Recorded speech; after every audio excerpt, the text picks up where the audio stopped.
이런 가운데 여당은 조희대 대법원장에 대한 공세를 유지하고 있습니다.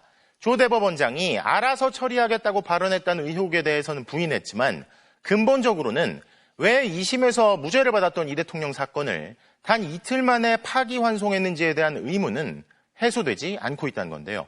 초점을 흐리지 말라는 거죠. 장슬기 기자가 보도합니다.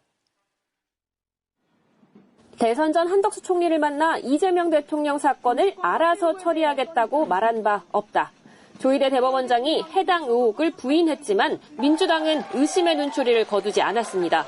과연 그 해명을 믿을 수 있겠냐면서 수사를 통해 진실을 밝혀야 한다고 주장했습니다. 억울하시면 저는 특검에서 당당하게 출석해서 수사를 받고 본인이 명백하다는 것을 밝혀주면 될 일이 아닌가라고 저는 조언을 드립니다.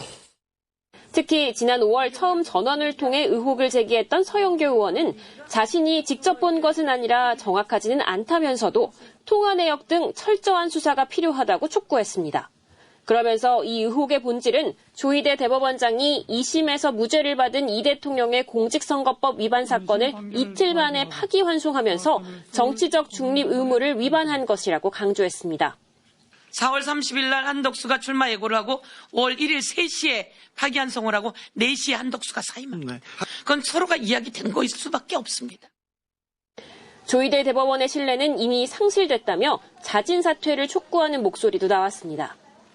기록도 제대로 읽지 않고 유죄 취지의 파기환송을 한 그 사안에 대해서 이미 그때부터 국민들은 대법원에 대한 신뢰를 잃은 거 아닙니까? 당내에서는 조희대 대법원장의 알아서 처리하겠다는 발언의 진위 여부에 관심이 집중되는 게 오히려 본질을 흐리고 있다는 비판도 제기됐습니다. 한 중진 의원은 조 대법원장에 대한 문제 제기의 핵심은 직위원 재판부의 재판 지연이라며 진실 게임으로 본질을 흐리면 안 된다고 지적했습니다. 민주당은 내란 재판을 담당하는 서울중앙지법 형사 25부에 법관 1명을 추가 배치하기로 한 사법부의 발표에 대해서도 눈 가리고 아웅격이라며 침대 재판을 하고 있는 직위원 판사에 대한 근본적인 대책이 필요하다고 강조했습니다. MBC 뉴스 장슬기입니다.